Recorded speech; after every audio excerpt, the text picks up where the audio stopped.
how to pick a niche for your digital marketing agency. So this is part 2 of the series of me starting up my agency from scratch again and sharing with you exactly how I'm building the foundations, what steps you gotta do to build up your agency. So if you are a new agency owner looking to get started, or if you're currently an agency owner and maybe you're stuck somewhere along the way, well, this series of videos that I'm going to share with you is going to be definitely helpful. So in today's video, I'm going to be sharing with you 5 things to help you pick your niche when it comes to your social media marketing agency or your digital marketing agency. And this is a common question that I get all the time. Jordan, what is the best niche that I should go after? Should I go after this niche? Should I go after that niche? Is this niche better than that one? Right, so I'm going to be going and break it down to you guys so you guys can hopefully pick the niche that works best for you. Now, before I jump into that, drop a thumbs up on this video if you haven't already. Subscribe to the channel if you are looking to start your side hustle or grow your digital marketing agency.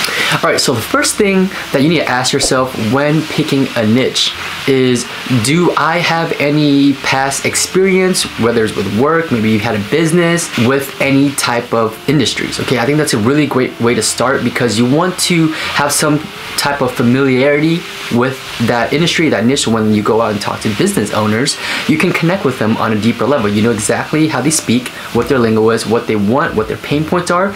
And when you can connect with the business owner and help them realize that this is where they're at and you can get them to point B in a very clear manner, then you're going to be likely to be able to close that client.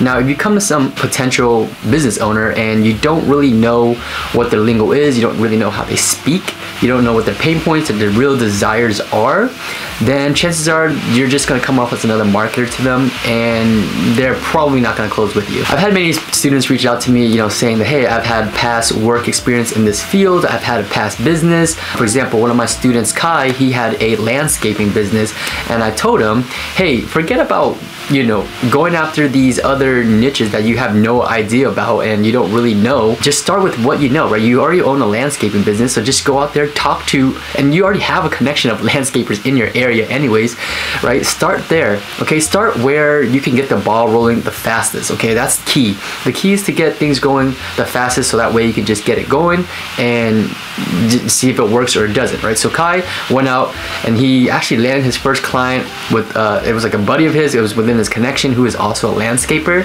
So that's a prime example, guys, if you have any type of work experience or anything like that. So the second way to pick your niche is friends and family. Do your friends and family have some sort of business? Do your friends and family have connections to someone that owns a business? Because if so, you can definitely reach out to these people, offer some type of free or discounted service if you're a new agency owner, obviously, but if you are more established, you can charge whatever you want. But in most cases, you can reach out to the friends and family and their connections to offer your digital marketing services. And this is a great way to get started too, because you just need to reach out to a few people.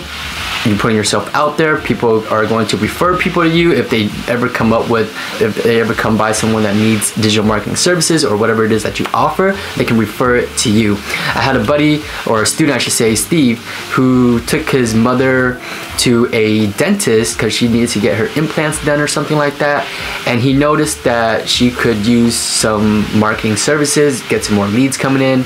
I believe she even brought it up to him that, hey, we're looking to do some more marketing services. So it might not have to be even friends and family, but maybe it's like somewhere you're already going, right? So if you're already going to a chiropractor, if you're already using a real estate agent, you're already using services where you have connections with, you have some type of relationship with, it's something that you can bring up casually and say, hey, this is what I do, and it's something I can definitely help you out with.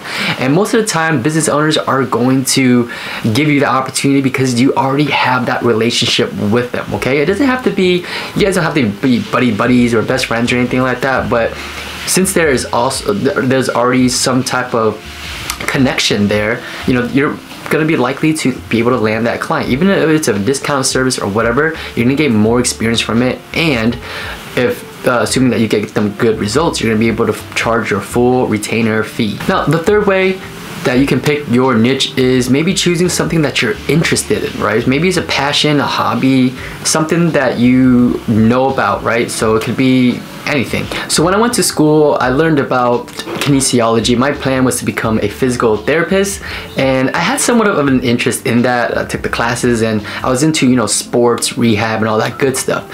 So one of the niches that I went after when I first started was going after physical therapists, right? I would reach out to physical therapists, and because I already had so much of an interest in it, I kind of know what it's about, what they wanted, what they didn't want, their struggles, and I even worked in a physical therapist office, so I had a good idea, right? So I reached out to physical therapists, and that was one of my first clients, actually, is having a physical therapist as one of my clients. Now, did it go far? No, it didn't, but it was a good learning experience, right? It gave me experience, it gave me more confidence to go out there and talk to people and refer, and, you know, just putting myself out there and getting more clients from it. So a great question to ask yourself is, what are you interested in, right? You might be myself and be interested in basketball, right? I was reaching out to basketball trainers at one point. Hey, do you guys need some more students and things like that?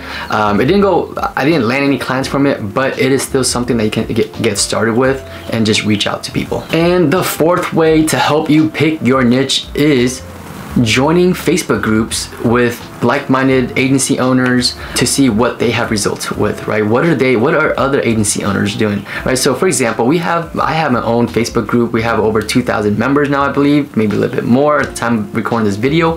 But when you join Facebook groups like that with like-minded people who are in your industry, you kind of get to pick their brains a little bit, see what they're doing, see what they're getting results for, see what people are not getting results with, because in our community, we are sharing all that. We are all here to kind of share our journey, uplift each other, and see what's working and what's not working. So join Facebook groups, you know, related to what it is that you offer as far as your service, and see what people are doing. So every single day I go into my Facebook group and we're seeing what people are working with. They'll share their case studies, they'll share the results they're getting or not getting, and there's always people chiming in to help out, right? So it's a great way for you to do a little bit of market research and see what other people are doing and seeing if that is a good fit for you. And the fifth and last way to pick a niche is to just test out different things. Okay, when I first started, I didn't know what I was gonna do, guys. I was brand new and I didn't know what niche to work with, honestly. So you just gotta test it out, right? Just start talking to everybody, right? If the first four methods didn't work, just test out everything and figure out what it is that you get the best results for. You don't have to necessarily love the niche, because at the end of the day, your service, your skill you're responsible for getting results, right? So at the end of the day, if you find a niche that you can get results for, that is a winning niche, okay? So and that's when you want to niche down a little bit more. But in the beginning, when you're just testing, you just want to try out every single niche, something that you're interested in, you have connections to, market research, and all that good stuff, okay? But importantly, just test out everything. I've tried so many different niches before, you know, I found what works best for me. You know, I've tried chiropractors, physical therapists, I've tried pet grooming businesses, I've tried car wash detailing businesses, so a lot of different niches, right, guys? And you might not get things right the first time, second time, or third time, but when you do, you're gonna find industry or niche or an ideal client that you enjoy working with, talking to, and more importantly, you're able to get them results. That's when you have a winning niche, and that's when you can really scale your agency to 10, 20, 30, 40, 50K plus per month, right? So those are the 5 ways to pick your niche. I hope, you know, this helps you pick something that will work for you and be able to scale your business. So if you thought this was helpful, drop a thumbs up, subscribe to the channel. Let me know if I'm missing any tips in the comment section below. I'll talk to you guys soon.